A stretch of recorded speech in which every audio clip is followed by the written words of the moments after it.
the word savages is not the correct one. Whatever synonym, right click in your mind, right click and see some synonyms for whatever you were trying to say. You need to read a book for two reasons. The first one is to know why that was such a heavy, loaded, disgusting, appalling, atrocious word to place on little black girls and boys. Don't say savages. I've been watching, and I know you've been watching too. So come peep this.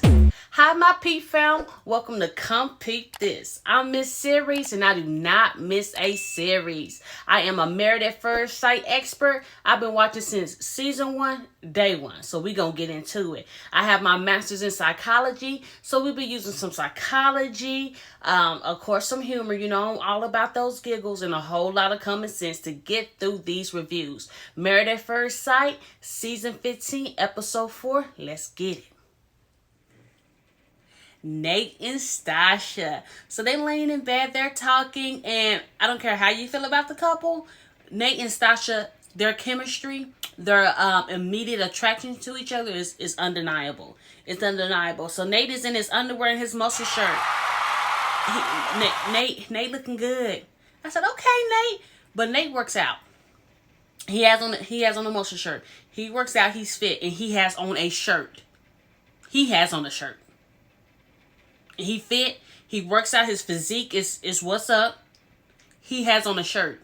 All right, Justin.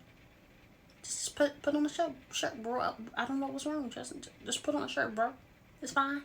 So they're laying in bed. They're talking, and Stacia asks a very important question. She said, "What's your expectations of a wife?" I said, "Oh, okay."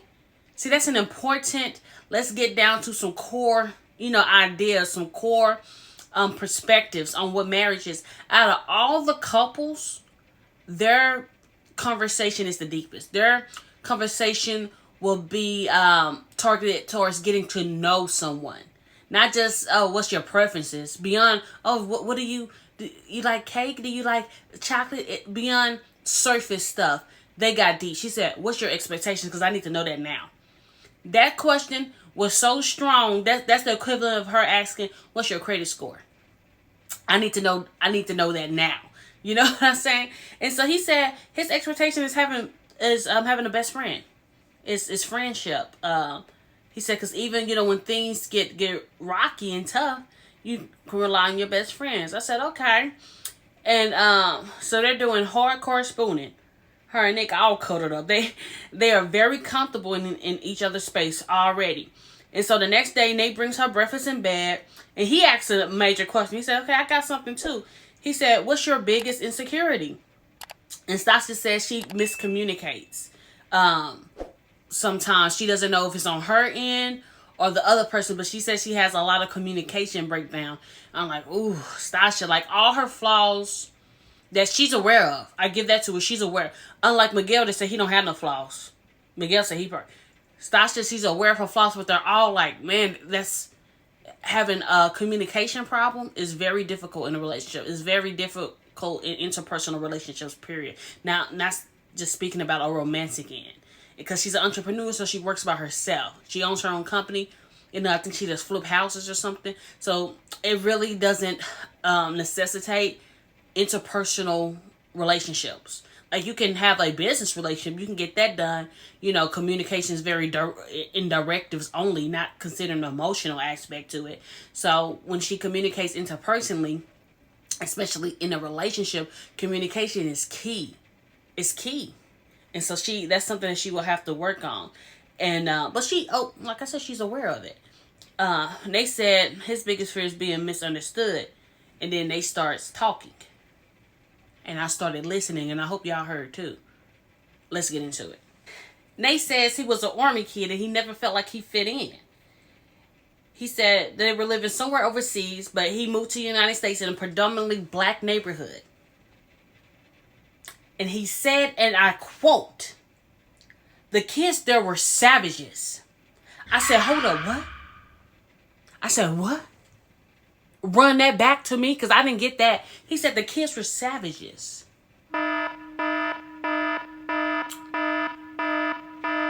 They got my full attention. There's no way in my presence, Stacia just listening. It's like, okay. But there's no way in my presence would I allow anyone of any ethnicity to refer to black children as savages.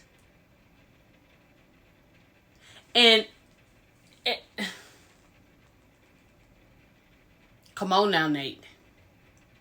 Come on now, Nate. Because you couldn't play the dozens. So you felt like they were savages. Nate, you have to expand your lexicon. You have to muster up the cognitive ability to expand your... You need to read a book. You need to read a book for 2 reasons. And I say this to educate, not to attack, okay? Not to come against you. Not to... Because I want to be very careful with what I say to you, because I don't think you meant what you said. I honestly don't. I don't think you understood the gravity of what you said. You have to watch your diction, your connotation, all that. Because the word savages, the word savages is not the correct one.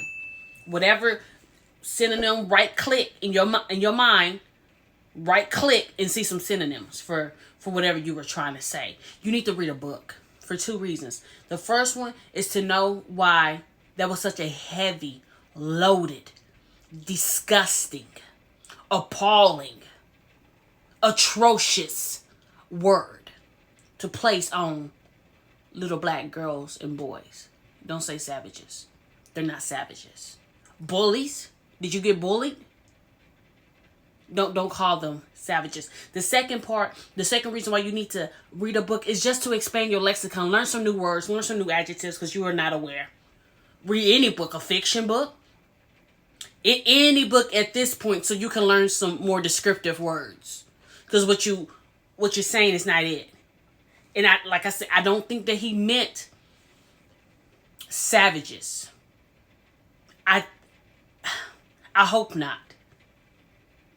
I hope not. I sincerely, I hope he didn't mean that. I hope you didn't, Nate. Because that's disgusting. It's infuriating also. It's infuriating also. Don't you never ever use that word again. You can't even say 21 Savage no more. Like that's forever out of your lexicon. Forever. Don't ever say it again. Thanks. Okay. Nate was probably just a lame kid. And that's okay. Nate probably grew up just a lame kid with a slick mohawk in the middle. But and it took you a while to find your friend group. But you found your Megan. You found your other friends that look like they're magicians. You found them later. It just took you a minute to find your friend group. And most importantly, please remember and always know that as African American women, African Americans, we exist on a spectrum. So it was kids there that felt the same way that you could have bonded with. You just didn't put forth that effort. Or what, in my opinion, you didn't seek them. We exist on the spectrum. There are black nerds. There's black, what's that game that Miguel liked to play? Dungeons and Dragons players. There's a spectrum. And just like you or a black man, you fit along somewhere in that spectrum. Stacia said that she also experienced colorism in childhood. She went to a predominantly white school. She said she had to eat lunch by herself. She was not accepted. But over time, she learned to grow into herself and doesn't care what people think. Peep this. They had the same issue, but 2 different responses. The same issue of experience alienation due to the complexion of their skin. Okay? But Nate has a wounded response and Stacia has a healed response. Okay? She said, I just had to become me and accept me. And they said they were savages. Seek therapy to reconcile that. That's all I'm saying. So it's time for them to meet the parents and the people. Stacia meets with Nate's father and one of his friends, and they ask her, so what's the flaw? And she says, I'm a workaholic. Stacia is so hyper aware of what she's like, I'm a workaholic. I'm stubborn. And then so Nate's friend's like, oh, well, he's also stubborn. Two stubborn people in a relationship? They're going to bump heads. They're going to bump, someone's going to have to give. They're going to have to learn the lesson that sometimes it's not about winning. Just resolve the issue. So that's going to be something that is totally fixable. Believe it, it's going to cause some sparks. It's going to be some popping off. But that's something they can easily work through. Just, don't make the objective of every argument, every disagreement, every conflict, don't make the goal be winning. And once they internalize that concept, they'll be good. That didn't worry me too much at all. Nate's father told her, hey, just don't break my son's heart. I go, oh. Oh. He said, don't break his heart. I said, I know that's right. Nate meets with her mom and one of her friends. And the friend asks, so, hey, did you consummate your marriage? Why? At this point, all these consummating and out. This season has been the most we've ever spoken about the boom chicka boom boom. I mean, goodness, why do you want to know? Why are you excited about it? What does it have to do with you? Absolutely nothing. So leave it alone. He said, no, they didn't consummate. And so the mom gets to ask him about his finances. He said that he's in debt and he claimed bankruptcy on his last business. I said, Stacia's not going to like that. She going to want your finances in order. That's going to be a requirement of her. A person that's asking someone on the first date what their credit score is, she's going to want to know about a bankruptcy. Period. And then you're a day trader now, which is kind of like a thing. He's giving me Steve meets Michael. Steve from last season that don't have no job. Oh, I can do this, I can do that.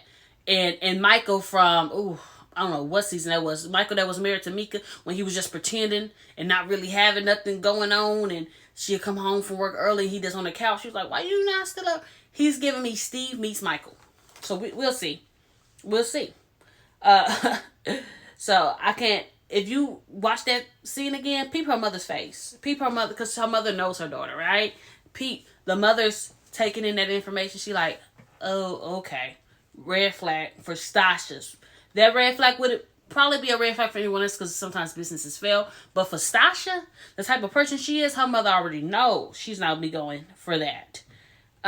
He said, and then Nate starts getting emotional. He says he only seen his mother one time, and the biggest thing that he learned from his father is not to quit, not to be a quitter. And I thought that was beautiful. I said, okay, Nate, you there's some substance to you for sure. Okay, so the honeymoon baskets arrive. They're super excited. They're super pumped. When they get to Mexico, they meet with the other couples and they're talking to Alexis and Justin. They're saying, oh, we're already finishing each other's sentences. We even have the same toothpaste. I said, that's what happened when you twins and you grow up in the same house. That's what happens. Y'all finish each other's sentences. Y'all have the same hygiene habits, all that, because y'all twins. I'm playing, okay.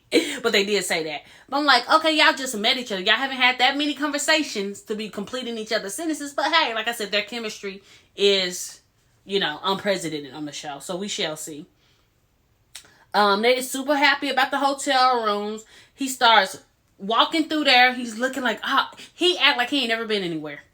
He act like a dog that's getting let out the front yard for the first time. And like, he run and jump in that tub. I didn't know what happened. I rewind. I'm like, what happened? Because all I seen is a body going forward. All I seen was a body coming forward. So I'm like, But I said, act like you've been somewhere. Have some class. Stacia was peeping that too. Like, he ain't been nowhere. He hasn't. Because money give you experiences. Money, really gives you opportunities to experience life, experience, destinations. They at Mexico and you act like you haven't ever been, like you only go to the house in the grocery store. The way you ran in that. So calm it down. But Stacia was like, And so then it's time for them to take a shower together. And Stasia's whole voice changed. She started talking like a valley girl. So we're gonna take a shower, and I don't think it's a safe water. I was so super confused. Like, why are you talking like that? And yeah, rubbing her hair like a airhead. Rubbing it, yeah. And so we're gonna. That's not. We episode 4, and you do a lot of talking, and we never heard that voice from you. Yeah, and I'm like, oh my goodness, Stacia. And so I was like, when they in the shower, camera people move. I mean, did they realize they were still in there? We seen toes on toes, thighs on thighs. They making out, and the cameraman probably watching on Justin mode. And if you know what I'm talking about, I'm like, get out the bathroom.